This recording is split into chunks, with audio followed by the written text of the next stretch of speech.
Hi, everyone. Thanks for coming tonight. So many of you know me by now. I'm Dr. Elena Traister in the Environmental Studies Department here at the Massachusetts College of Liberal Arts.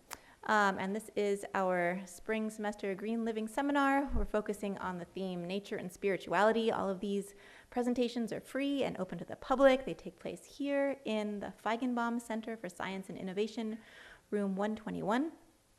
On Wednesdays at 5:30. If you would like to take a look at the schedule of upcoming presentations, you can see them on our website at www.mcla.edu/greenliving. Our presentation will go for maybe 40 minutes or so. There's always a Q&A at the end, so please ask questions when we get to the Q&A. And before I introduce our speaker, I want to make a couple of quick announcements. For anyone who may be interested in learning more about the Peace Corps, there'll be a presentation and info session here at 3 o'clock on Friday, given by Drew Jones, who is the Hopkins Forest Manager. He'll be speaking about his experience in South Africa, and he'll be off to Guyana next. So join us here at 3 o'clock on Friday. And for the Green Living Seminar next Friday, on the 25th of February, Bonnie Hartley, she's the Tribal Historic Preservation Manager for the Stockbridge-Munsee community, will be presenting a talk titled Tribal Historic Preservation in the Stockbridge-Munsee Ancestral Homeland. Today's presentation, titled How Religion Influences Our Relationship with the Environment, will be given by Dr. Alexander de Sherbinin, Director and Senior Research Scientist at Columbia Climate School's Center for Integrated Earth System Information. A geographer whose research focuses on climate-related mobility, climate vulnerability mapping, and population-environment interactions, Dr. de Sherbinin manages the NASA Socioeconomic Data and Applications Center and leads the UN Global Center for Climate Mobility's Global Knowledge Hub. His work integrates geospatial data to address critical questions about human dimensions of climate change. He holds a PhD in geoinformation science and Earth observation from the University in the Netherlands and has served as agricultural extension agent with the U.S. Peace Corps in Mauritania, West Africa. Thanks so much for coming. There you go, another Peace Corps connection. Thank you, Elena. It's a real pleasure to be here. I will just start with this quote from Sir Gillian Prance, basically underscoring the fact that if we're going to kind of exit this climate crisis or at least make things better, that it's not really as much of a science question, perhaps as much of an individual motivation question with very deep roots in moral, spiritual, and ethical factors or elements in the human experience. And these require changes in our behavior, which we'll get into a little bit more. So that's sort of my preamble or setup. I'm from this area, actually grew up in Amherst, Mass. Berkshires was where we came to do hiking on Mount Greylock and have fun in the mountains. I studied geography, focusing on human interactions in the environment as an undergrad. Then I worked at the IUCN, which is the International Union for Conservation of Nature, and moved back to the States from where that location, I was in Switzerland, and moved to the Earth Institute, which then became the Columbia Climate School. So I have a sort of long track record in working on environmental issues, but I also work on sort of demographic issues. So today you'll be hearing a little bit about this mesh between demographic data and environment. I tend to, as Elena pointed out, these are my main focus areas, which is basically climate vulnerability, climate mobility, and environmental indicators. And so this work was really a sideline. I think Elena probably found something on the internet and invited me as a result, which I'm very pleased to be here. But it's not my main focus. I've lived in 3 countries. You could call the US basically a majority Christian country, but with a strong plurality of religions and religious expressions, including a large unaffiliated population. I've lived in Mauritania as a Peace Corps volunteer, as Elena mentioned, and that's a Muslim country. By definition, if you are a Mauritanian citizen, you are Muslim because it's called the Islamic Republic of Mauritania, so there's not a lot of choice in the matter. And then I lived in Switzerland, which you could call a post-Christian society. So largely secular, unaffiliated, but still with a lot of beautiful churches that have been converted into community centers and hopefully not movie theaters, but you get the gist. I became a Christian actually in Switzerland, so part of my interest and perspective on this topic come from my own Christian experience. So I'm going to talk a little bit first about how religion and the environment intersect in part one, and then I'm going to talk a little bit more.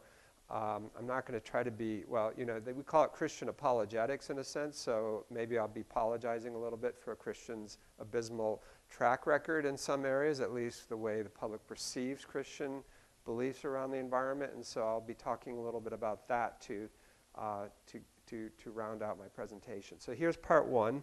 It's based on this article. It was, lead author was a demographer in Norway, and his focus, he compiled in an amazing database on religions, the world's religions, and so you'll hear more about that as I go forward. And then a couple other colleagues at my center also contributed. So why? Why were we interested in this topic? It's because basically,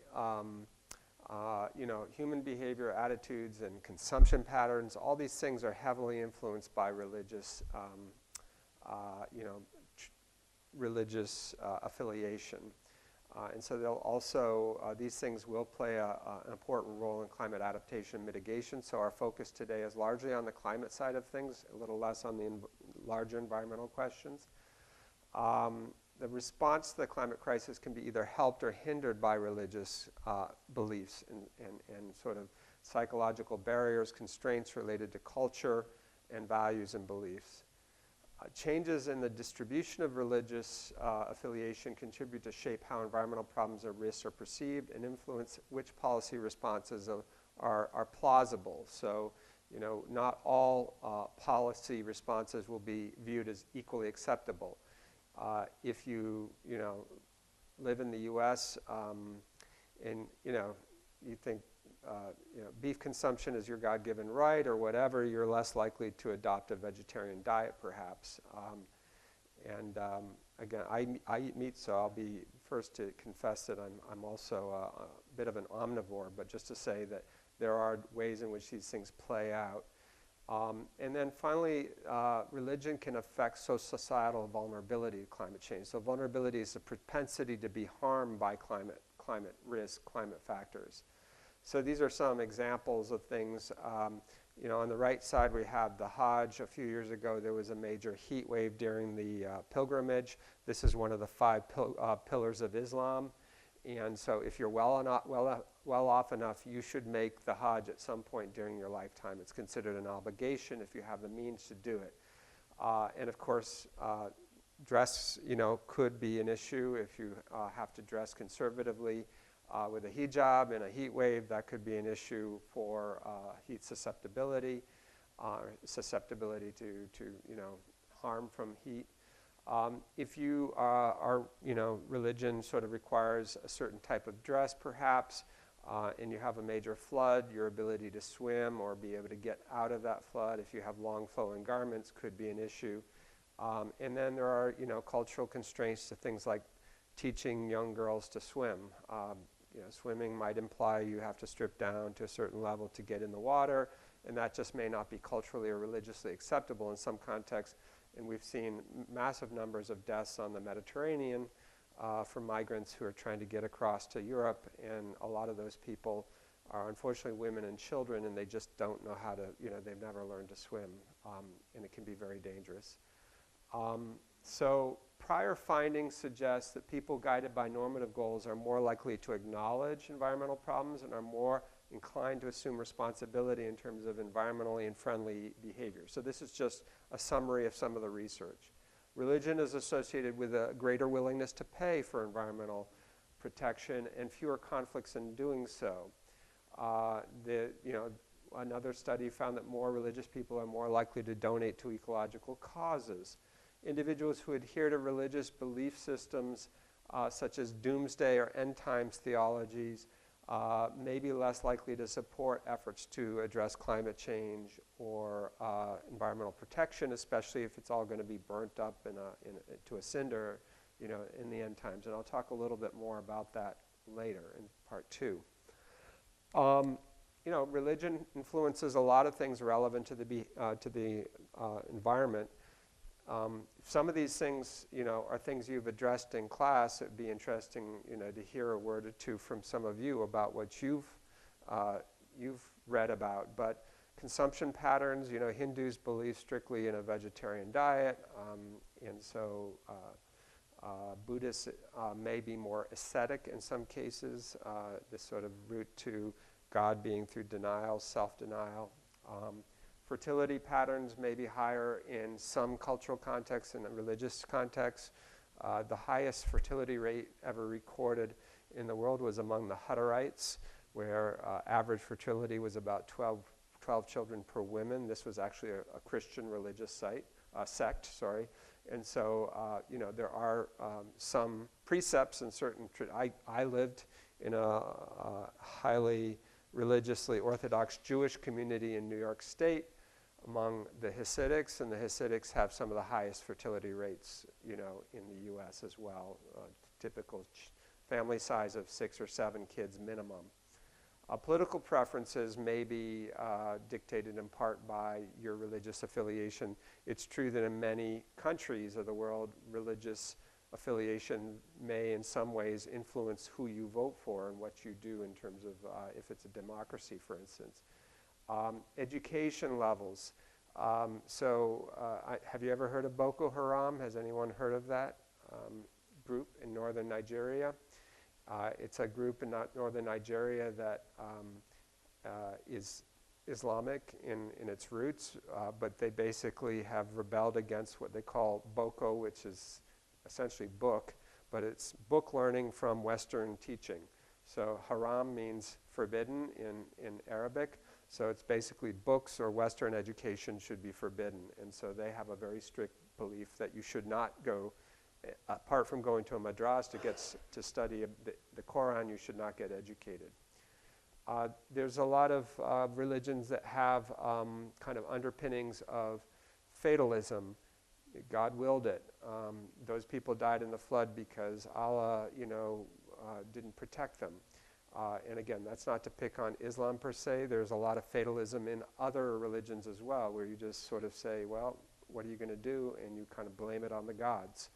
And so, potentially the belief in the ability to protect yourself or to do things to prevent harm to yourself could be also influenced by your religious beliefs. Emotional states, things like hope, courage, all these things can be viewed as virtues by some religion, and so we can see ways in which potential solution sets might be more likely to come from someone who's hopeful and who thinks that the future can actually be, acted upon, and that God will help them as well. Organization of society for larger aims. Think about the New England town meetings. My reading of a little bit of history is that a lot of those emerged from the separatists, or who we call Puritans or Pilgrims. The Pilgrims left England to be self-organized. They didn't want to be told who should be the pastor of their church. That was the dictate of the Anglican Church, meaning the King's Church. The king said, this pastor will be your pastor, this man will be your pastor, and that was it. And the separatists actually had to leave England to set up their own, set up a system of church governance that was locally determined. And you could say that the town meetings came out of that sort of movement, as well as their strong emphasis on education. Beliefs around stewardship and protection, generational concerns, sacred sites. Many parts of the world, there may be sacred forests that are protected because there are ancestral spirits living there. And finally, morality. How do we treat nature? Is it right or wrong? How many of you heard that George Washington said, "I cannot tell a lie, I cut down the cherry tree," which I think is a fabrication, but you can imagine that in another society with another religious belief system, the fact that he cut down the cherry tree, nobody would really care, perhaps. So this was the sort of motivating research questions that we had when we did this study. The first is basically, is religious affiliation associated with higher greenhouse gas emissions? The second is exposure to climate risk higher among certain religious groups than others? And how about adaptive capacity, the ability of society to bounce back, to self-organize, to be able to handle environmental risks? And then we also looked for looked at some differences among the two largest religious groups globally. That's Christians and Muslims. Those are the two largest. I'll give you some numbers to go with in a moment in terms of the actual numbers that we're looking at. But this is global data set I mentioned earlier. Vigard Skirbeck was my co-author, and he developed this data set. The data represents self-reported religious affiliation, which is a religious measure that's available for most of the world's population. You may not know it, but probably at some point you might have checked a box to say whether you believe you are X and so religion. And I don't actually know if the US Census asked that question. In some countries it can be highly inflammatory, and you wouldn't be allowed to ask that question because the numbers, who's got the larger share of the population becomes extremely contentious. There's some caveats around this. So measures of religiosity, meaning religious activity, belief in specific religious phenomena, tend to be more difficult to compare across religions, and there are far less data available to look at, how intensely religious people are one way or the other. There may be a few surveys here and there, but you can't get near global coverage with that kind of those kinds of data. We then analyzed the data on religious affiliation with greenhouse gas emissions, climate risk, and adaptation or adaptive capacity. I'll talk a little bit more about those measures in a bit. Now, there's some caveats. There are limitations to our studies. One of those caveats is that for some people, identifying as, say, Christian may be more like a cultural Christianity. You grew up in a Christian kind of context. Maybe your grandparents were Christian. Maybe you actually have some religious sense of belonging, but it doesn't really mean that you have a strong belief system or that's dictated by the Bible per se, or that you have an adherence to certain practices, like do you know that it's Lent right now, for instance, or that kind of thing. So there's that cultural element of belonging. The same goes for Islam. I know many, I had many friends who were self-identified Muslims, but they would drink on occasion, they would eat pork. I have Jewish friends who eat pork. So, there's a wide range of beliefs that are encompassed. There are wide differences in belief and practice between different branches. So you have the Protestant and Catholics. They have slightly different, basic theologies. Sunni and Shia, they would have very different views on who is a main, prophet that we should follow, or the descendant of Muhammad who we should follow.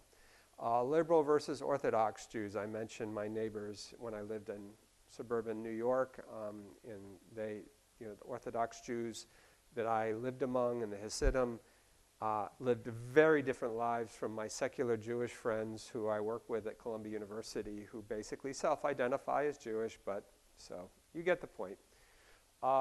There's another caveat, which is that we use countries as a unit of analysis. So that's could be an issue, and we'll see a little bit how we worked around that, but it could be an issue in that countries are composed of numerous religious groups that, and there are significant populations, mixed populations of Muslims, Christians, and other religious groups that may exist in the same country. Look at the US, that's clearly the case. Countries are also of greatly varying size, so you can, in our regression analysis, Fiji is treated the same as India. India with well over 1 billion population, Fiji with maybe at most, maybe under 1 million population. We're also unable to obtain data. So this is largely because we're unable to obtain data by religious groups on different environmentally related factors. So if we could get data on, disaggregated subnational data for every country of the world on how many greenhouse gases that are emitted by those religious groups or how much risk they're facing, that would be great, but we can't get those data. So, and plus the independent variables we'll be looking at largely the climate and the greenhouse gases typically are measured at climate risk, greenhouse gases, and adaptive capacity, all measured at the country level. So let's take a look at what we have in terms of composition. And here I'm going to move around a little bit because it's sort of boring just standing in one place. So we have Christians with the largest number of countries. So this two columns here are numbers of countries and the average percent makeup of those countries. No, I'm sorry, this is the percentage of countries. So 100% at the bottom here. And basically you've got Christians with the largest number of countries and 65% of all countries. And then followed by Muslims at 48%. Unaffiliated, meaning majority unaffiliated countries are only 7 and about 3% of the total population.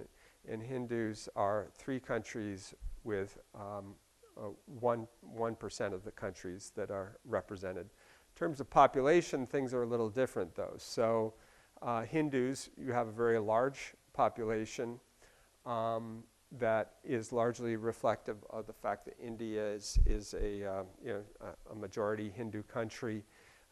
Similarly, unaffiliated, we have very large population that's largely China, and that's a legacy of the communist governments there that kind of restricted religious freedom to a certain degree and still do. There are churches and there are Muslims, but it's not so easy in China. So that's largely China. Then you have Christians with about 2.7 billion and Muslims with about 1.4 billion.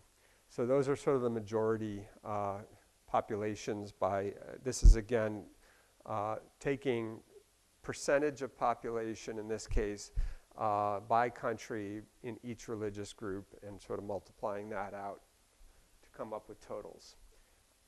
So this gives you a picture of the percentage of the population that are religiously affiliated. So we just use the term, if you consider yourself Christian, Muslim, Hindu, you're affiliated.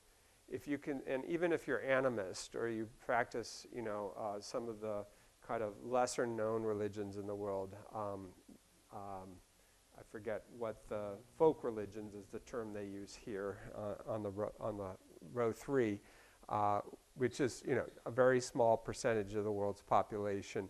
But these countries, if you're affiliated with one of those religions and you total up all the people who are affiliated with one or more, there could be 10 religions in a country, you're getting basically a picture of here of the number of people who claim to be affiliated, and then the unaffiliated is basically the flip side of that. So you can again see China with only between 25 and 47 or 48% of the population claiming to be religiously affiliated, and the vast majority under, not affiliated. So that's a standout. Japan is similarly largely unaffiliated. The U.S. is a little bit interesting, so it's really in this, it's a little hard to tell the colors, but I'd say it's probably in the 64 to 80% category, so it's not nearly as dominated by religious groups as you might potentially think. And of course, Europe is also fairly secular, and Canada, they're lighter shades. But what stands out in this map is this large swath of countries in Africa and the Middle East, all the way over to the Southeast Asia, and then parts of South America, where you're looking at basically 95 to 100% of the population is religiously affiliated. I'm going to show some maps in a minute to show which groups are majority in each country, which religious groups. It's currently estimated that about 83% of the world's population has identified it as adhering to a religion, and that will rise, according to the demographic projections, to 87%. That may be in part due to things like fertility. So if you have a pro-natalist viewpoint in your religion, you're going to be reproducing a lot of people in that religion. Some of it could be evangelistic efforts, no matter what the group, to recruit new members from other groups. But you can see Muslims are going to rise to a much higher percent, up to 30% by 2060. Christians have been the majority and will still retain largely a majority share of the world's religions at around 32%. But you see it's pretty flat the whole time. And then some groups, like unaffiliated, they project are going to decline over time, which is an interesting hypothesis. I don't actually know how they produced these and why they came up to these conclusions about how religious makeup would change over time. But what they did have in this database is they had age and sex distribution for every religious group. So as demographers, they know how to project population based on the age and sex composition of a population. So you can take it with a grain of salt, but I think there's some basis for this. So let's take a look at religious affiliation of the 10 poorest and the 10 largest economies. So the poorest are on the left, basically not too many unaffiliated, right? The gray bar is secular, so it's like 5%. The population considers themselves completely unaffiliated with any religious group. And then Christians, Muslims, Hindus, and Buddhists make up a very high percentage, up to 95% of the population in these countries are one of those major groups. So this is the poorest. On the right hand, you have the highest income groups, countries, and much higher percentage secular, so around 25% secular population. And then you can see much higher percentage Christian, but also Muslim, Hindu, and Buddhist. So you get a sense of what those breakdowns are. If we take a look at wealth, and wealth is associated with greenhouse gas emissions and religion, sorry. So the blue box is basically the distribution. So if you add up, and this is assuming for every country that the income distribution across all religious groups, let's just say US, if you're Indian and Hindu, or if you're from some Muslim country and you're Muslim in the US, or if you're Christian, we're just assuming, or they just assume that everybody in that country shares equally in the kind of average wealth of that country. So that's the way they built these boxes. And so essentially, in terms of shares of global income, Christians come out way ahead. Unaffiliated do pretty well. That's largely, again, China, Europe, parts of North America. Muslims, followed by Muslims, and then Buddhists, Hindus, and folk religionists.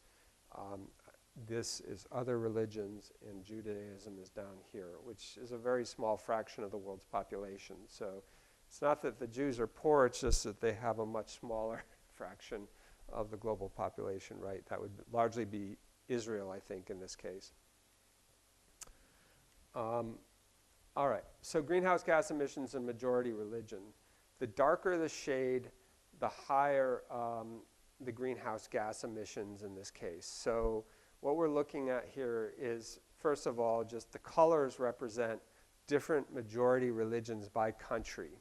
So green in this case would be majority Muslim countries. Okay, so again, North Africa into the Middle East, parts of Central Asia, and also Indonesia over here on the bottom right. Okay, those are all majority Muslim.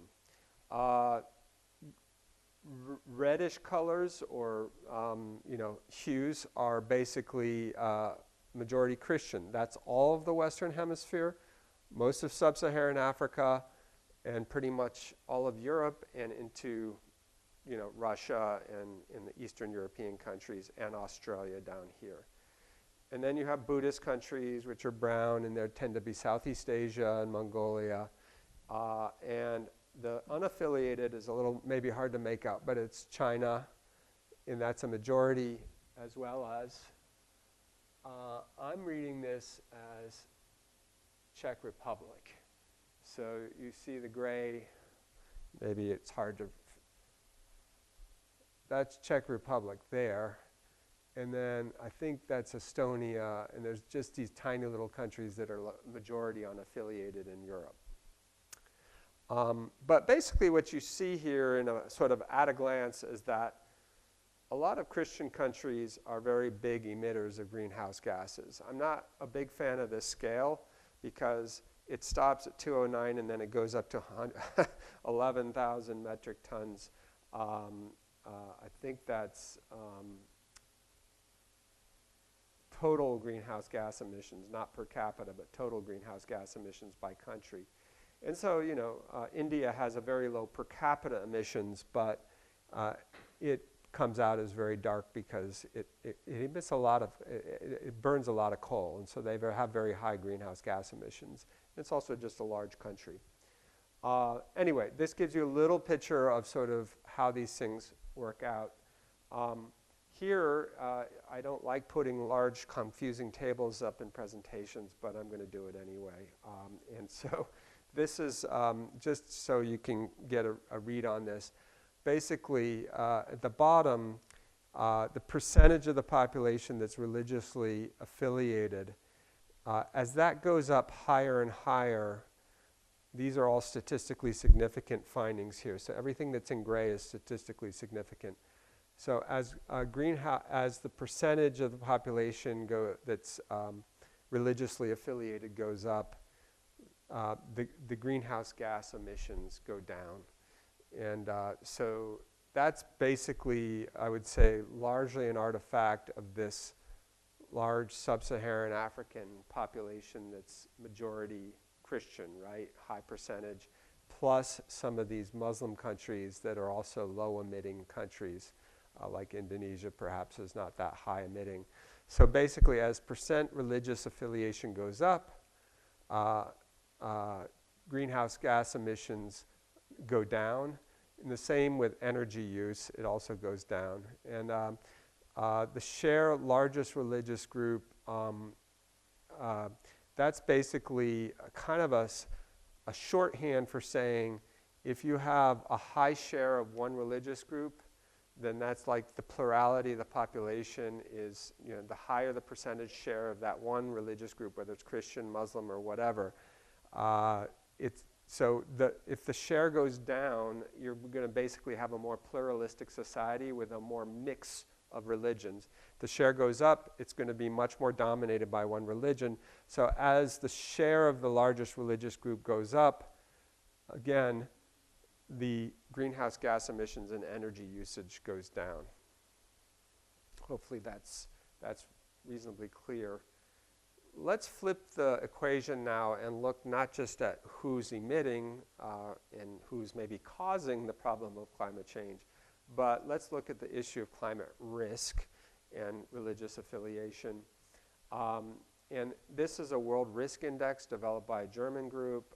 It calculates disaster risk for 171 countries by multiplying vulnerability with exposure, meaning how poor you are essentially, or how likely you are to be harmed by climate hazards, and by a number of exposure variables, which are natural hazards, cyclones, droughts, earthquakes, floods, and sea level rise.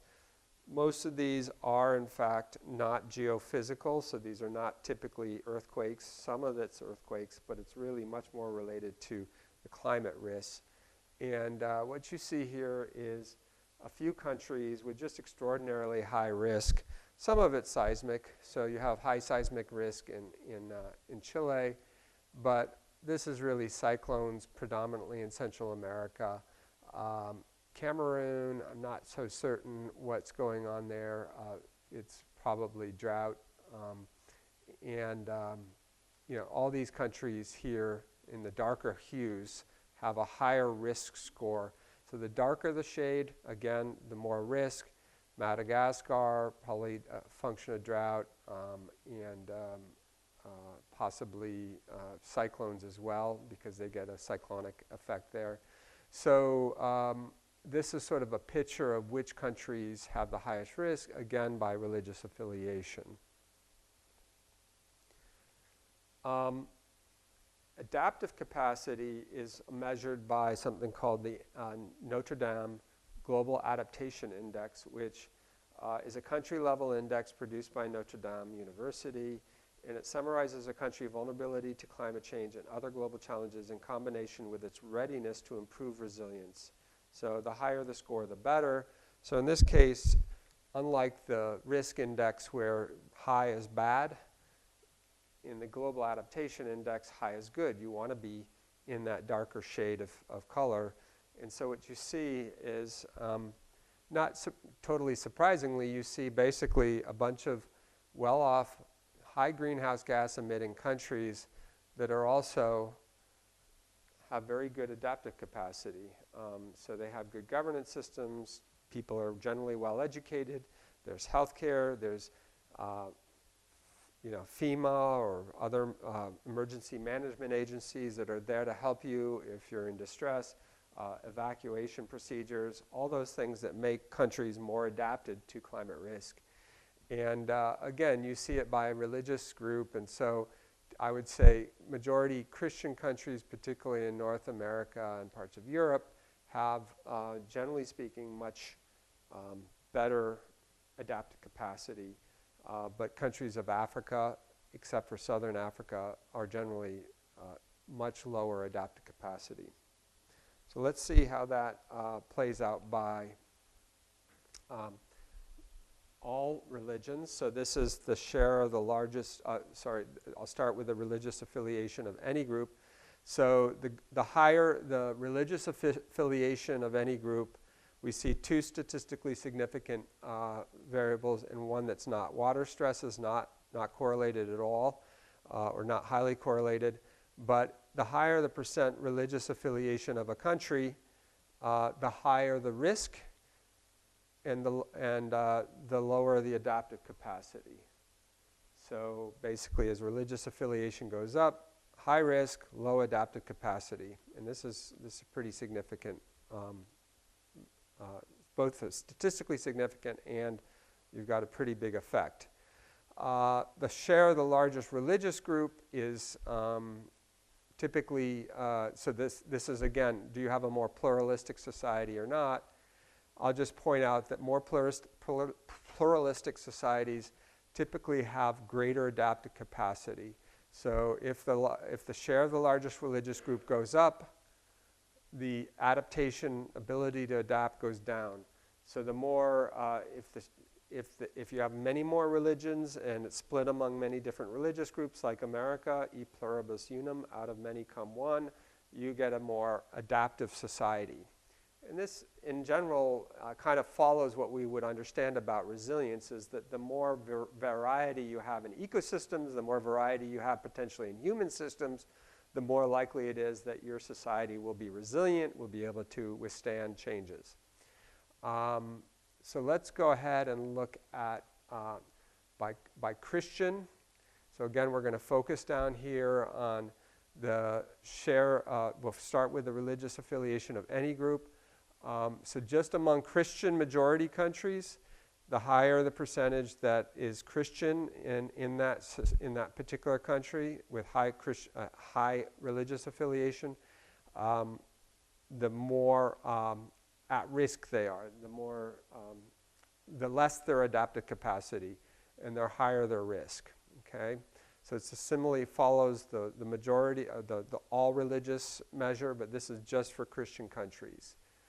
And water stress water stress high is bad, and so if you have large shares of just Christian religionists, co-religionists in a country, then high proportions of Christians in that society results in higher risk. For Muslims, there just really is no correlation. I think it's because you have extremely wealthy Gulf nations, and you have really poor sub-Saharan African countries as well. And there's just, the two of them are polar opposites, polar extremes. And so there's really no relationship between risk and adaptation. So what are some of the take-home messages we can come out with this study? Countries with lower shares that are religious tend to have more emissions and to be better prepared for environmental challenges and have lower negative population growth. Countries with greater proportions of religiously affiliated people tend to have higher population growth rates, face more environmental risks, and to be less prepared for those risks.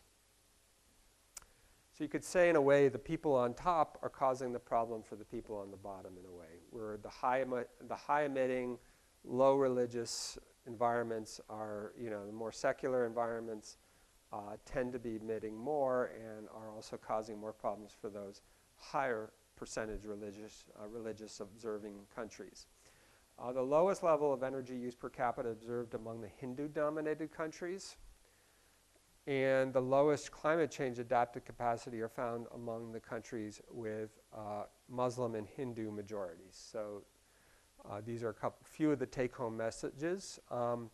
Finally, you could argue that wealthier societies tend to have more secular populations. So that's true at least in the West, right? As income goes up, typically people start abandoning religious practices more and more, to some degree at least in Europe especially.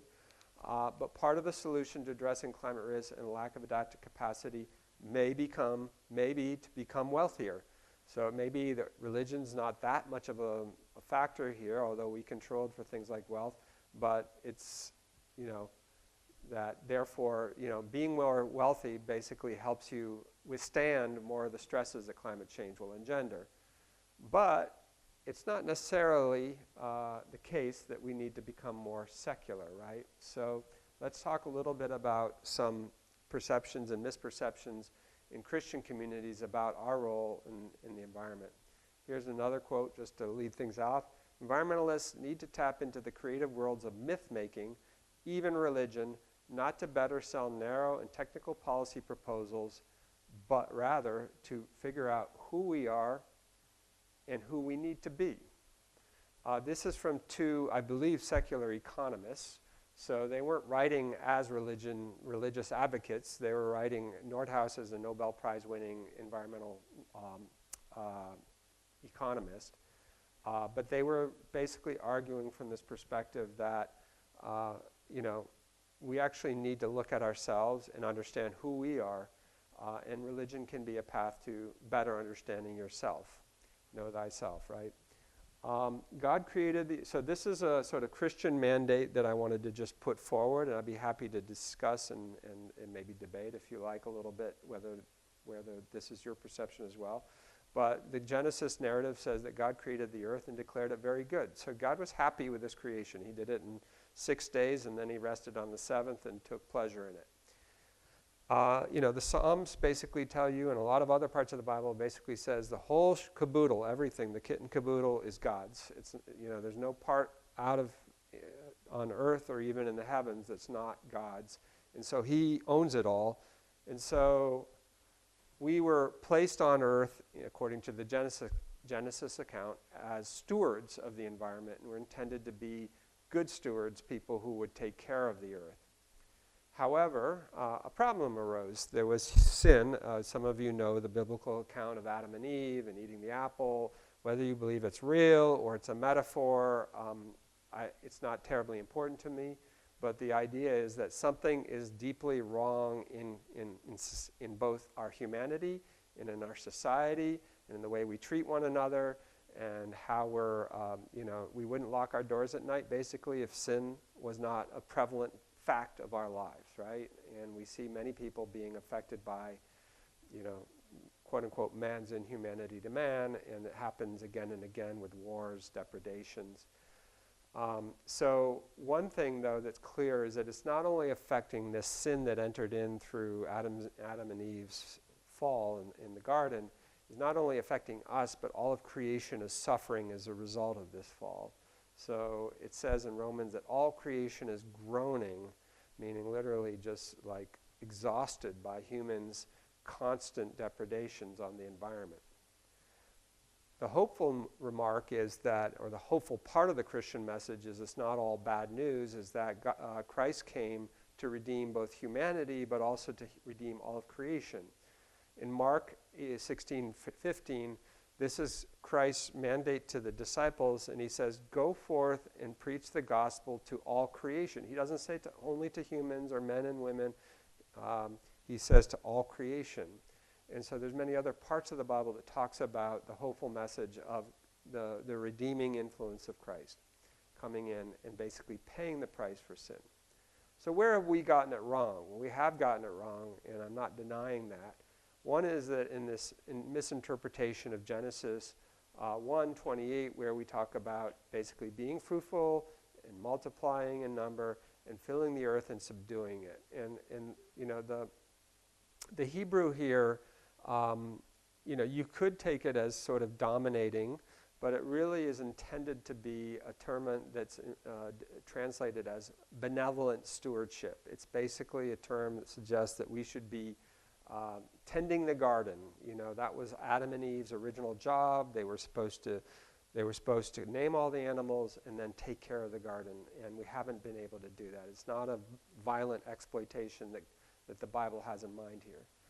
Another, and this is one of a few apocalyptic passages, this is from Paul's letter to, or Peter, sorry, but Paul has written similarly in Thessalonians and elsewhere about the day of the Lord and what will happen when Christ returns.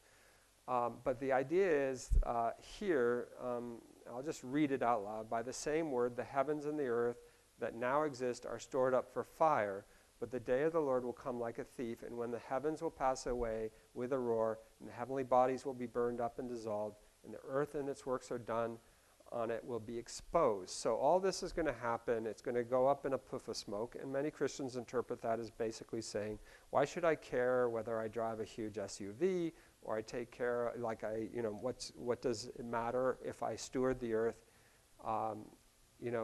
It really doesn't matter because it's all going to be redone. It's all going to be tabula rasa. God's going to come in and he's going to burn everything up and start anew. That's not really the meaning of this passage. Actually, the meaning is that the term exposed here is really better translated as revealed. So it's a little bit like refining gold. You have to burn up the dross, the bad stuff, to get to the good stuff, the gold. And so in that sense, God's not going to start new. He's going to take the good things and the enduring things, and they'll go through the fire, and there'll be a refining in a sense, but those things will endure forever, and the things that are sinful, bad, etc., exploitative, will be burned up. So, as I said, Christians believe that, or at least those with good theology believe that our role is to steward the earth. Here's a good translation of the Genesis 1:26 through 28 passage by Eugene Peterson, who also you could say was a Christian environmentalist. You can read it, but God said, let us make human beings in our image, make them reflecting our nature so that they can be responsible for the fish in the sea, the birds of the air, and the cattle. And yes, earth itself and every animal that moves on the face of the earth. So they're going to be responsible. They're responsible for it. God created human beings. He created them godlike in the sense that they're creative, they're thinking beings, and they reflect God's nature. And hopefully in reflecting God's nature, they're not going about destroying what God created.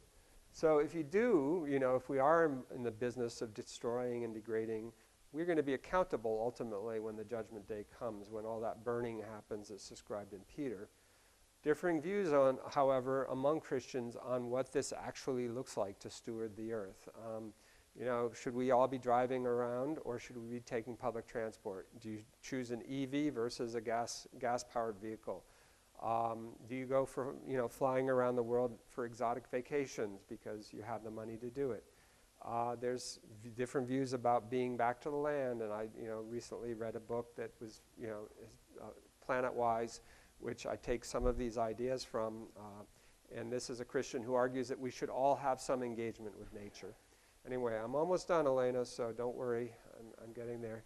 So the back to the land, stewarding, that's actually could resonate very nice in the Berkshires, right? There's a lot of land and a lot of people who have gone back to the land and done organic farming. But a lot of these things are then moral decisions that people make on an individual basis. There's no biblical mandate. You simply do it.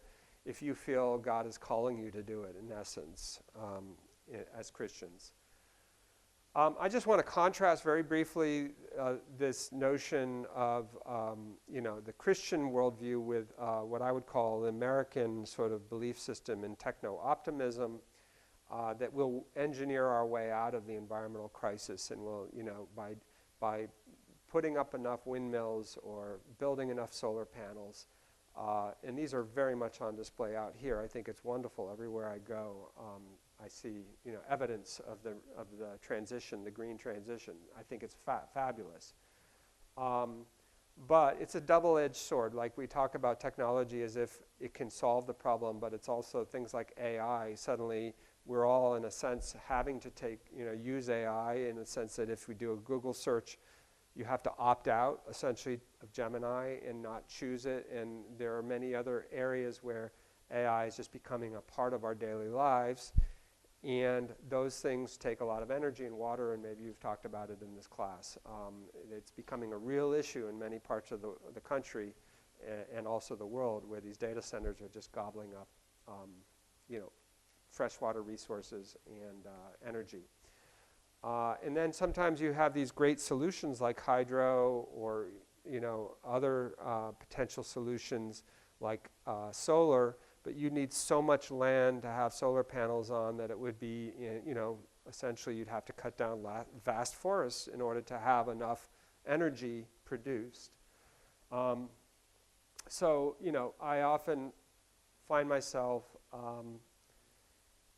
you watch these documentaries about the climate crisis, and the music suddenly turns kind of cheerful, and you see the happy ending, and I think it's sort of a placebo effect in a way. We're kind of, or whatever you want to call it. It's kind of like a balm to our souls, but it's not really a realistic potential solution set.